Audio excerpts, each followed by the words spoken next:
인사 나누시죠. 네, 반갑습니다. 네, 감사합니다. 감사합니다.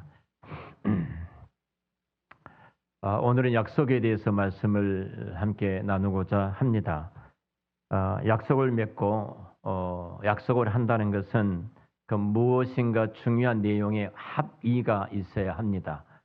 그래서 우리는 그 합의를 이루고 어떤 계약서를 쓰든 계약을 하게 되어지죠. 우리가 이 땅에 살아가는 모든 것들이 이 계약의 약속에 의해서 이루어지고 있습니다. 뿐만 아니라 우리 기독교도 약속의 종교입니다. 여러분이 가지고 있는 성경을 예수 그리스도가 오시기 이전의 책을 우리는 구약이라고 말하고 예수님 오신 이후의 책을 신약이라고 하는데 구약은 옛 언약입니다. 신약은 새 언약. 그래서 약속으로 이루어진 책이다. 언약의 책이다. 이렇게 말을 합니다. 성경은 하나님의 약속으로 이루어 주었습니다. 기독교의 핵심은 그래서 언약 신학, 언약 사상, 언약 터위에 세워진 것이 기독교다 이렇게 말을 하지요. 사람이 사는 것도 따져보면 다 약속으로 이루어지지 않았습니까? 동물은 약속으로 살아가지 않습니다. 동물은 본능에 의해서 살아가게 되어집니다. 사람은 약속합니다. 무엇에 대해서 우리 약속하냐면 어떤 근거로 약속하냐면 신뢰의 관계를 합니다. 서로 믿고 서로 신뢰한 터위에 우리 약속을 하지요. 그리고 반드시 내가 약속한 것은 지킨다. 내 의지를 발동해서 내가 때로는 재정적인 손실이 올지라도 시간적인 손실이 올지라도 내게 손해가 찾아올지라도 내가 약속한 것은 반드시 지키는 겁니다. 결혼도 약속이고 직장 생활도 약속입니다. 언제가 제가 말씀드렸던 그 식당 진천이라는 식당이 오금동에 있는데 이 식당의 집사님께서 제게 한번 이런 말씀을 하세요. 목사님, 어느 목사님께서 죄송합니다. 예전이에요. 보신탕 반마리를 주문하셨어요. 집사님이 준비를 다 해놓으셨습니다. 근데 내일 이제 가져가셔야 되는데 그날 그 전날 오후에 부득이한 사정으로 저희들이 취소되었습니다. 그러니까 충격이죠. 이 반머리가 다 사라지게 된 거예요. 집사람하고 같이 가서 점심을 거기서 먹는데 집사님이 그 말씀을 하셔서 제가 이 말에서 같은 목사로서 제가 책임감이 들어지더라고요. 그러면 집사님 저한테 전화를 하시지 그러셨으니까 저희 집에 지금 이런 사정이 있는데 목사님 어떻게 하면 좋아요? 그랬더라면 제가 책임을 졌을 텐데 그거 다 먹을 수 있는 것은 아닙니다. 여러분 사실은 우리가 모든 약속 속에 살아가는데 그 약속이 파괴되어질 때 왜 약속을 깨뜨리는 거죠? 하나예요. 내가 지금 형편과 상황, 이해타산에 걸려 있습니다. 내가 재정적인 손실이 온다든지 이런 형편 때문에 약속을 깨뜨립니다. 그래서 우리는 불신의 시대가 되어지고 그 불신의 시대는 굉장히 혼란한 사회로 갈 수밖에 없습니다. 우리 그리스도인들은 하나님과 약속 속에 언약 속에서 그리스도인들은 하나님의 자녀 속에 들어와 있습니다. 최소한도 하나님의 언약의 하나님이시라면 그 하나님의 성품을 갖고 있는 저와 여러분들은 반드시 직장 생활하든 어느 곳에 있든지 그리스도는 그 약속을 신실하게 지켜나가는 것이 우리의 책임입니다. 이것은 내가 살아가는 삶 속에서 그것을 하나님을 투영하는 거예요. 언약의 하나님, 약속의 하나님을 내가 투영하는 것입니다. 나타내는 거예요. 그래서 우리는 그리스도로서 이 땅에 살아가는 그리스도인의 삶이 건강해질 때 하나님 나라가 이 땅에 영광을 나타내게 될 줄로 믿습니다. 오늘 말씀에 보면은 하나님께서 약속을 언약을 맺으시는데요. 카버넌트라고 하는데 목숨을 내건 언약입니다. 이 언약은 어떤 경우라도 어떤 상황에서도 아무리 오래돼도 시간이 경과되어도 반드시 내가 한 약속은 이루겠다 하는 하나님의 어찌 보면은 세상에서 가장 견고한 약속을 우리가 만나게 되어집니다. 본문의 내용은 우리 계속 강의해 오고 있기 때문에 아브라함은 큰 고민에 빠졌습니다. 하나님이 약속을 하신 거예요. 갈대아 우르에서 아브라함 불러낼 때 내가 너를 통해서 큰 민족을 이루겠다. 너에게 내가 가나안 땅을 주겠다 약속했는데 그 약속이 이루어질 조짐이 전혀 보이질 않습니다. 시간은 흐르고 나이는 먹고 아내는 이미 자녀를 생산할 수 없을 정도로 경수가 끊어져 버리는 그 어두운 환경이 직면하게 되어집니다. 바라보는 것은 아내와 자기밖에 없습니다. 땅도 한 평도 없습니다. 이게 불안하죠. 두려움이 생깁니다. 그래서 하나님이 그를 밖으로 끌고 나가서 하늘을 바라봐라. 하늘의 별처럼 너와 너의 자손의 큰 민족을 이루고 내가 너에게 약속한 그 가나안 땅을 주리라. 이렇게 말씀하셨어요. 자, 그리고 오늘 7절입니다. 7절 말씀을 보겠습니다. 또 그에게 이르시되 나는 이 땅을 네게 주어 소유를 삼게 하려고 너를 갈대아인의 우르에서 이끌어낸 여호와니라. 내가 너를 불러낸 목적이 있는데 이 땅을 너와 너의 후손에게 주려고 내가 너를 불러냈다. 성경에서 이 소명이라 부르심이라고 말하는데요. 이 부르심이라는 것은 이런 의미가 있습니다. 하나님께서 우리로 하여금 하나님을 알게 하고 하나님을 믿게 했다는 그 포괄적인 내용 속에는 우리는 불러주셨다. 이 내용으로 요약을 할 수 있습니다. 하나님께서 아브라함을 부르셨어요. 하나님 부르셔서 특별한 계획을 갖고 부르셨습니다. 아브라함을 고생시키기 위해서 부르신 것이 아닙니다. 하나님은 아브라함 자기 백성 삼으신 것은 하나님께서 그 약속하신 땅을 그와 그의 후손들에게 주어서 열방 가운데 하나님의 백성으로 선택된 서민으로 이 이스라엘의 민족을 통해서 모든 나라에 하나님이 어떤 분이신가를 나타내기 위해서 하나님의 그림자로 저들을 부르신 거예요. 그러니까 아브라함이 지금 받은 그 가나안 땅은 아브라함에 나왔던 갈대아 우르하고는 비교할 수 없는 굉장히 비옥한 땅이고요. 뿐만 아니라 그 땅은 상상도 할 수 없이 넓은 땅입니다. 이 땅을 내가 너에게 주리라. 이렇게 말씀하셨어요. 근데 아브라함은 염려하고 있습니다. 그 이유가 무엇이에요? 자기는 뭐 힘도 없고 사람이라고 하는 자기와 자기 아내밖에 없고 땅 한 평도 없고 아무것도 없는 거예요. 자, 그러니까 불안할 수밖에 없죠. 하나님께서 약속하셨지만 그 약속을 붙들고 내가 나왔지만 지금 보이는 것은 아무것도 없는 거예요. 자, 이럴 때 오늘 살아간 저와 여러분도 동일하게 마찬가지예요. 예수 믿는 것이 때로는 굉장히 부담스럽고 짐이 되고 힘들고 휴가 기간에 휴가 가지도 못하고 예배 시간에 예배를 지켜야 되고 이런 것들이 얼마나 우리로 하여금 큰 압박으로 찾아온지 모릅니다. 에베소서에 보면 사도 바울이 에베소 교회 가운데 그런 모습이었어요. 그래서 바울이 간절히 하나님 앞에 기도합니다. 하나님께서 계시의 영을 저들에게 주셔서 저들의 눈을 열어주셔서 하나님께서 우리를 부르신 그 부르심의 상이 얼마나 큰지 그 능력과 그 권능이 얼마나 위대한지 우리가 이 땅에서 누려야 될 그 상과 축복이 얼마나 큰가를 저들로 하여금 알게 해달라고 기도하고 있거든요. 바로 성령께서 저와 여러분에게 동일하게 그 바울이 했던 그 기도처럼 우리 위해서 간구하고 계신 줄로 믿습니다. 지금 우리가 조금 고생해도 여러분 만약에 경제적인 좀 어려움이 있고 내가 힘이 들어도 내가 몇 년 후에 100억이 내 손에 들어온다고 생각한다면 이 고생을 하고 생각하겠습니까? 진짜 행복하게 우리가 하루하루를 살아갈 것입니다. 하나님께서 저와 여러분을 고생시키려고 부르셨겠습니까? 하나님은 정말 우리에게 엄청난 것을 주려고 우리를 부르셨어요. 제가 어떻게 표현을 다 할 수가 없습니다만 그래서 성경은 기업이라고 말하고 그래서 상급이라고 이야기를 합니다. 우리가 그것을 알게 된다면 우리가 한 푼, 두 푼 때문에 연연하면서 그렇게 고달파하면서 불평하면서 힘들어하며 살아가지를 않을 것입니다.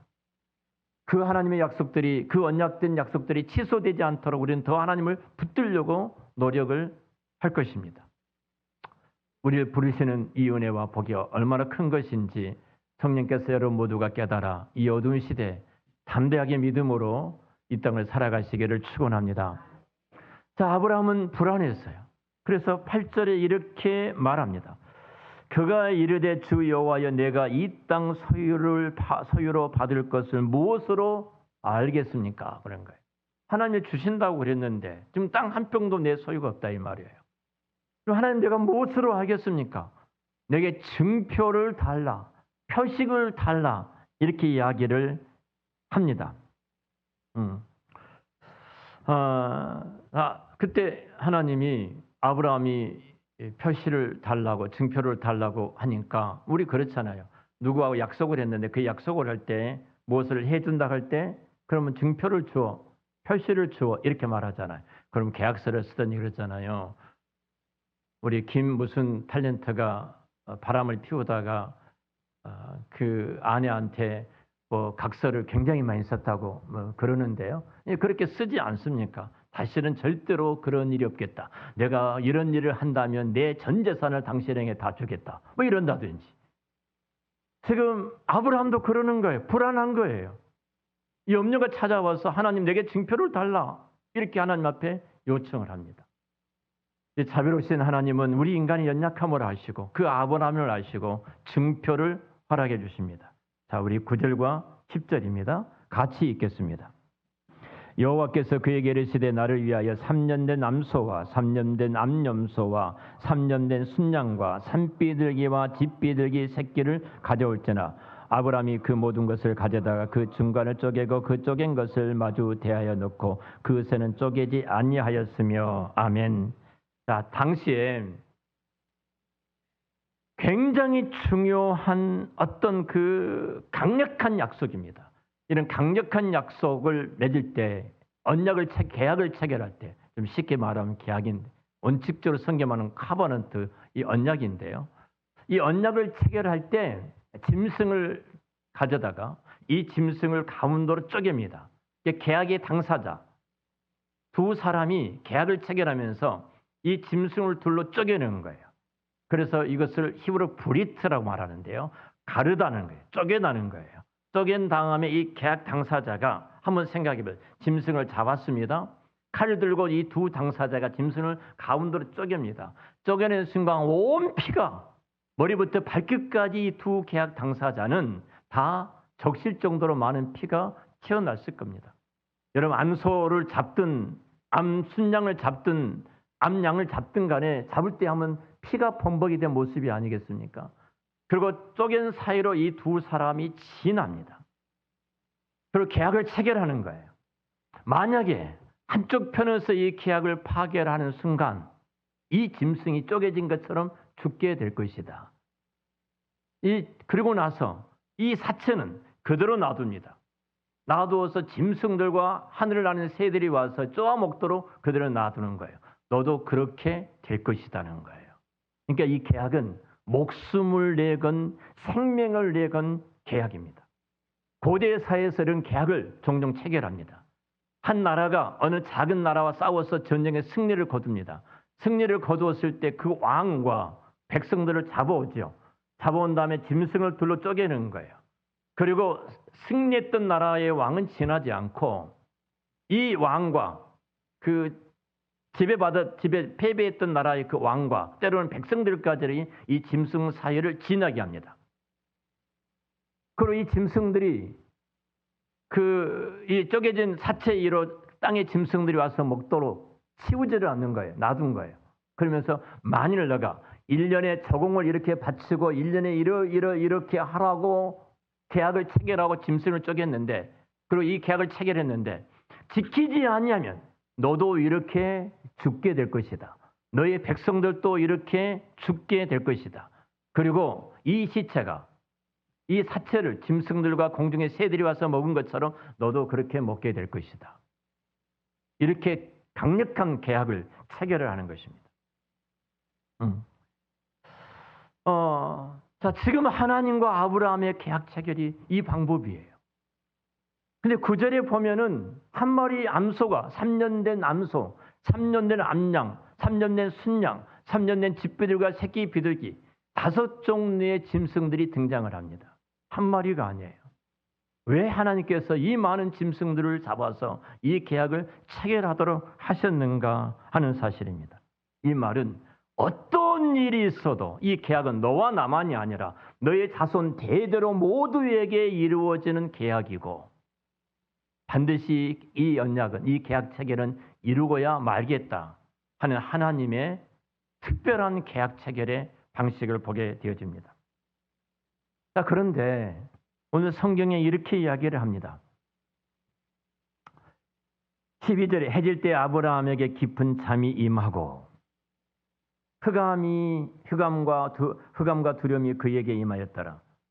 그리고 그 쪼갰던 짐승 사이로 아브라함을 지나지 않고요, 하나님 홀로 그 사이를 지나셨다라고 성경은 말합니다. 하나님의 자비예요. 하나님의 사랑이에요. 아브라함을 깊게 잠들게 하셨습니다. 큰 흑암과 어둠이 그 위에 덮게 하셨습니다. 그리고 아브라함은 그 사이를 지나지 않고 하나님 홀로 그 사이를 지나신 것을 보게 됩니다. 그리고 약속합니다. 16절에 쭉 보면은 내 자손은 4대 만에 이 땅으로 돌아오리니 이는 아모리 족속과 아모리의 제약이 아직 가득 차지 아니함이라 하시니라. 자, 내 자손들이 이 계약을 체결하신 이후에 4대 만에 다시 돌아오리라. 400년 후에 내 자손들이 이방인의 객이 된 이후에 다시 돌아오게 될 것이다. 그리고 이 땅을 내가 너희에게 주리라. 그 말씀을 합니다. 그리고 그 400년이 된 이유를 말합니다. 이 가나안 땅에 살아가는 그 원주민들이 다 죄악으로 말미암아 진멸해야 되는데 아직 그들의 악이 차지를 않았어요. 그래서 이 400년이라는 기간을 하나님께서 정하시고 이 말씀을 합니다. 그래서 400년 동안에 두 가지 일이 반드시 일어나야 됩니다. 400년 안에. 그 첫 번째가 이스라엘 민족들이 엄청나게 큰 민족으로 이루어져야 됩니다.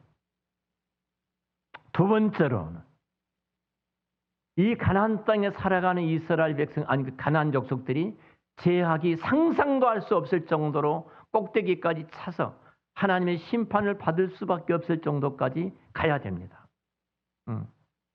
이 두 가지가 일어나야 돼요. 400년 동안에.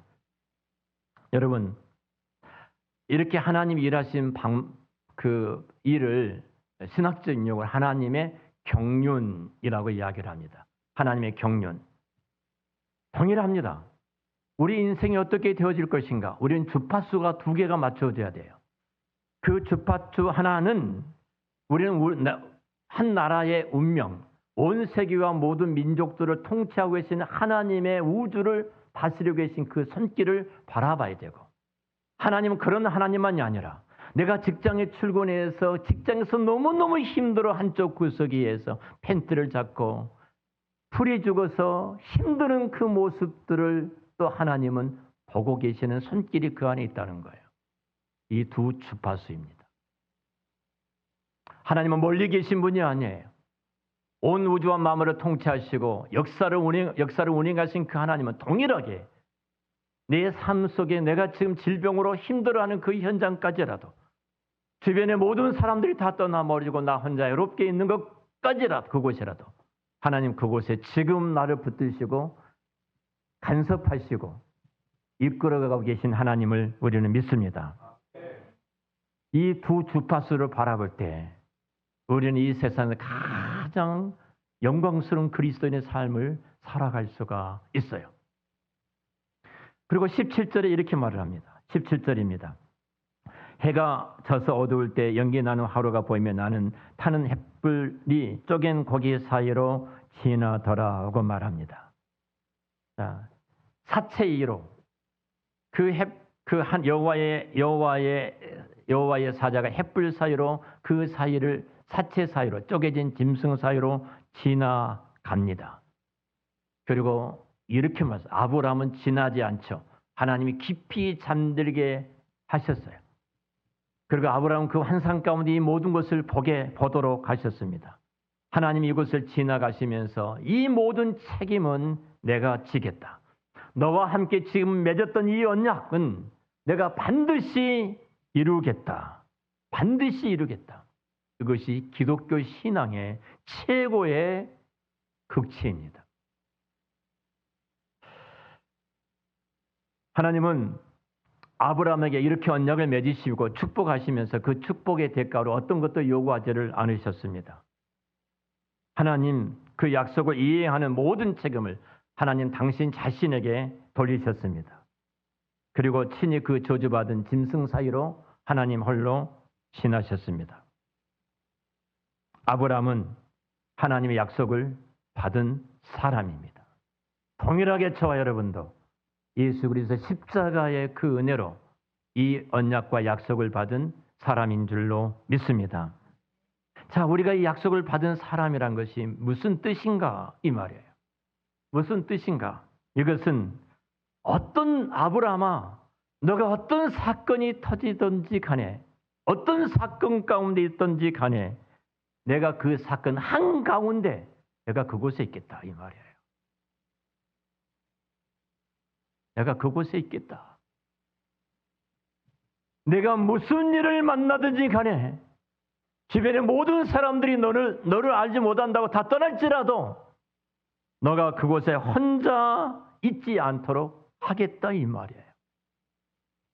이 아브라함의 약속을 받은 것은 내가 너를 통해서 약속했던 이것은 절대로 취소되지 않을 것이며 어떤 상황이 와도 번복되지를 않을 것이다. 하나님이 약속하시면 그 세상이 두 조각이 나도 하나님은 그 신실하신 당신의 이름 앞에 이 약속을, 이 언약을 진행한 것입니다. 여러분들이 예수를 믿겠다고 고백하고 세례를 받으셨습니다. 세례를 받으신 여러분들이 얼마나 우리 뺀질거렸습니까? 진짜 세례를 어떻든 내가 믿음이 확신이 있든 없든지 간에 하나님과 교회 공동체 앞에서 예수 그리스도가 나의 죄를 위해서 십자가에 죽으시고 부활하신 것을 믿는다고 고백을 했습니다. 그분을 나의 구주와 주님으로 우리가 영접한다고 고백을 했습니다. 그러나 우리가 돌아가는 삶을 보면은 진짜 예수 믿는 사람인지 아닌지 모를 정도로 하나님과 멀리 떠나가는 우리들의 모습이 아니었습니까? 근데 하나님이 친히 언약하셨던 그 언약 체결 현장에 하나님이 계셨고요. 너희들은 그 언약을 지키지 않을지라도 나는 지키고 있다. 그 하나님의 언약의 약속의 그 지키시는 하나님의 열심이 바로 저와 여러분들이 이 자리에서 지금 하나님 앞에 예배를 드리고 있는 줄을 믿습니다. 추재명 집사님 그렇다니까요. 내 의지가 아닙니다. 하나님 그분의 열심히 그 일을 이루고 계시는 거예요.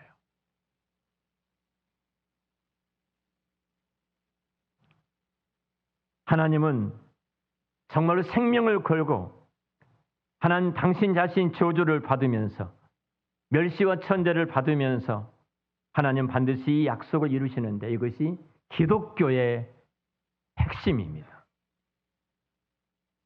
세상의 어떤 종교의 내용이 이 내용이 있습니까? 모두가 세상의 모든 신을 달리기 위해서 헌신을 요구하는 것이 세상의 신들입니다. 그러나 기독교는 그렇지를 않습니다.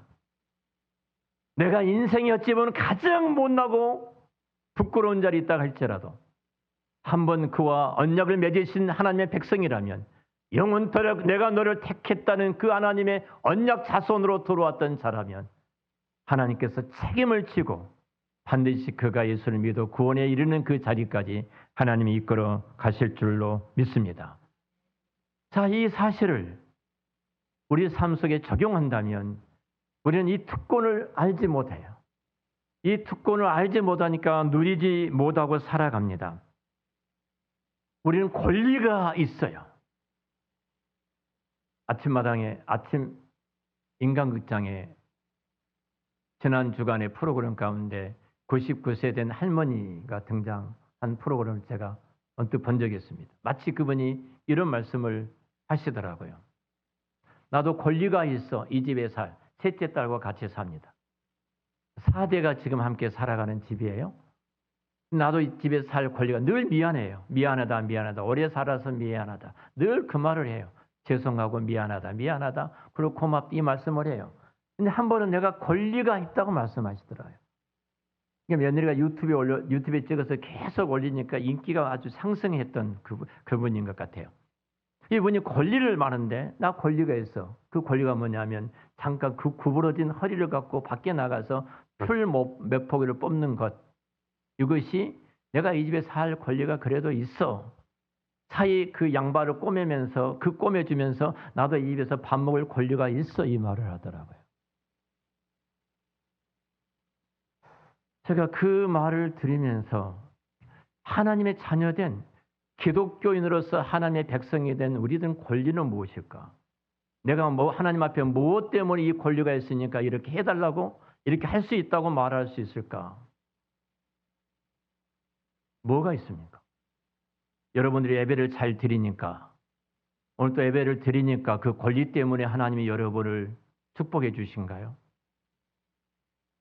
내가 착하게 그래도 그나마 살아가니까 내가 그 권리 때문에 우리는 하나님 앞에 기도할 수 있는가요? 아닙니다. 우리의 권리는 우리 안에는 하나도 없습니다. 아브라함을 위해서 하나님이 친히 죽으시면서 하나님 앞에 그 권리를 부여했기 때문에 그 권리가 있는 것이지 아브라함에게는 그 권리가 없어요. 아브라함이 그 권리를 찾기 위해서 만약에 그 쪼개진 짐승 사이로 지났다면 바로 창세기 16장 17장의 그 언약을 파기하기 때문에 바로 죽어야 합니다. 아무런 권리가 그에게는 없어요. 하나님께서 일방적으로 그 은혜 가운데 그 권리를 부여해 주신 거예요. 자녀된 권리를 주셨고 열방의 아비가 되는 권리를 주셨고 아브라함이 구한 것은 허락해 주시는 권리를 주셨고 하나님께서 내가 행할 모든 일들을 내가 너에게 알려주겠다 하는 그 권리를 하나님께서 주신 것이지 아브라함 그에게 있는 것이 아니라 이 말이에요. 사단은 그런데 유혹을 합니다. 네가 무슨 권리가 있다고? 네가 무슨 기도할 자격이 있다고? 네가 하나님 앞에 이것을 구한다고? 네가 하나님의 자녀됨에 어떤 권리가 있다고? 너 살아가는 한 꼴을 봐. 사단은 우리에게 그렇게 미혹을 합니다. 사단이 말이 맞습니다. 우리 안에는 어떤 권리도 없습니다.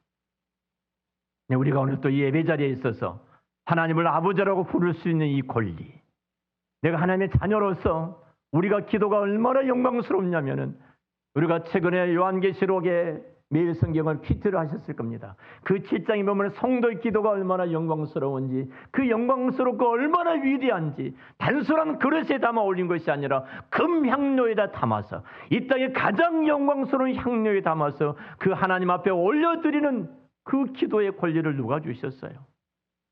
하나님이 우리에게 주신 거예요. 근데 우리는 이 권리와 이 특권을 누리지 못하고 마치 이 땅에 내 아버지가 임금이고 왕인데 거지처럼 살아가는 그리스도인들의 모습을 보면서 얼마나 우리 아버지 되신 하나님께서 마음 아파하실까입니다.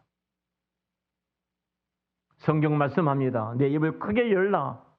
내가 반드시 내게 이루어 주겠고 내가 반드시 그것을 허락하리라 약속해 주셨습니다. 여러분, 우리는 하나님께 마음껏 축복을 간구할 수 있는 이치에 있습니다. 그것은 하나님이 우리를 그 자리에 두셨기 때문에 가능합니다. 좀 우리가 누렸으면 좋겠습니다. 이 땅에서 우리는 최고의 증표가 무엇입니까? 우리도 연약함과 우리의 죄성을 너무나 잘 알고 계시기 때문에 그 증표를 아브라함에게 주셨던 것처럼 예수 그리스도께서 최후 만찬 가운데 떡을 떼시면서 잔을 돌리시면서 이것은 찢긴 내 몸이고 흘린 내 피다. 이 증표를 두셨어요. 내가 너를 죽기까지 이렇게 사랑한다. 죽기까지 사랑한다. 내가 너를 위해서 죽었다. 사랑하는 성도 여러분, 그리고 우리가 예수를 믿어 이제 우리 안에 놀라운 증표를 주셨는데 그것이 성령님이 우리 안에 거하신 겁니다. 바로 성령의 감동입니다. 내 안에 거하시는 성령의 감동이 있다면 내 마음속에 날마다 이유를 알 수 없는 기쁨이 있고 이유를 알 수 없는 평안이 있다면 나는 이제 이 세상에 모든 것을 다 소유한 하나님의 자녀의 자리에 우리가 있습니다. 지금 성령의 안에서 성령의 감동을 받고 살아간 사람이라면 이 땅에 가장 부유한 사람입니다. 여러분, 우리에게 이러한 약속이 내 손 앞에 와 있습니다. 손을 내밀어 붙잡으시면 됩니다. 영원한 생명에 대한 확신이 있으신가요? 내가 오늘 밤 죽어도 천국에 갈 확신의 그 근거가 무엇입니까?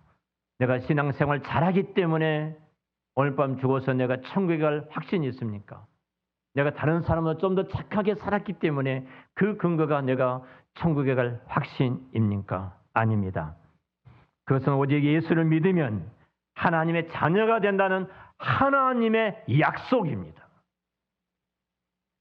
한번 하나님의 자녀가 되면 성령께서 우리 안에 들어오셔서 하나님의 보증이 되어 주시겠다는 약속입니다.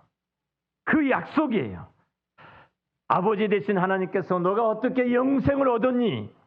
라고 물으실 때 내가 아무것도 없어서 주저주저하고 있을지 모릅니다. 그때 예수님께서 이 사람은 내가 흘린 이 보혈의 십자가 피로 말미암아 이 자리에 오게 돼 있고 내가 죽기까지 사랑했던 자고 내가 잘 아는 자, 그 예수 그리스도께서 마지막 우리의 증인으로서의 그 약속이 있기 때문에 우리는 그 약속을 붙들고 이 땅에서 당당하게 살아가고 있는 것입니다. 이 약속이 있기 때문에 우리는 구합니다. 구약의 모든 타락하고 부패하고 하나님이 징계하고 심판하실 때 느헤미야가 그랬던 것처럼 하나님의 그 약속된 언약을 붙들고 하나님 앞에 나가서 기도하지 않습니까? 나와 내 집이 하나님 앞에 범죄함으로 심판받는 것은 당연한 일입니다. 그런데 하나님, 이 약속이 있잖아요. 이 약속이 있잖아요. 기독교는 그래서 약속의 종교입니다. 이것이 이 세상에서 가장 견고하고 가장 튼튼한 약속인 줄을 믿습니다. 그래서 히브리서 16장에 보면, 히브리서 6장에 보면은 히브리서 기자가 이렇게 말합니다. 하나님은 하나님이 걸고 약속을 하십니다. 이 땅에 어떤 곳으로도 약속할 자가 없어요. 다 불완전하고 죄가 있기 때문에. 하나님 당신 자신을 걸고 당신을 가리켜서 맹세하고 약속의 담보가 되어 주셔서 그 은혜로 바로 저와 여러분들이 이 자리에 있는 줄을 믿습니다. 오늘 우리는 하나님의 약속을 생각했습니다. 하나님은 아브라함에게 얼마나 믿을 만한 약속인지를 보여주시기 위해서 짐승을 쪼개게 하시고 그 쪼갠 사이로 지나셨습니다. 그리고 생명을 걸고 목숨을 걸고 하나님은 그 약속을 이루셨습니다. 반드시 이루겠다는 겁니다. 반드시. 동일하게 저와 여러분도 오늘 우리 약속을 생각합니다. 내가 하나님의 자녀된 그 약속과 그 언약의 복을 받고 살아가는 우리들이라면 가정에서 했던 약속들, 부부간에 했던 약속들, 우리 공동체 속에서 했었던 약속들, 그리고 직장에서 했던 약속들, 어떤 약속이든 내가 어떤 손실이 올지라도 그 약속을 지켜나갈 때 나를 통해서 언약의 하나님이 투영이 됩니다. 왜 우리가 약속을 깨트리죠? 이유가 뭐죠? 재정적인 손실이 오니까 그렇습니까? 이 약속을 지키면 내가 바보가 될 것 같아서 그렇습니까? 손해가 오니까 약속을 깨트립니까? 그러지 마십시오. 언약의 하나님이 나와 약속했던 것처럼 내가 어떤 것을 내어놓고라도 그 약속을 지켜갈 때 하나님께서 우리를 책임져 주실 줄로 믿습니다. 정말 우리 믿을 만한 사람이 됩시다. 기도하겠습니다.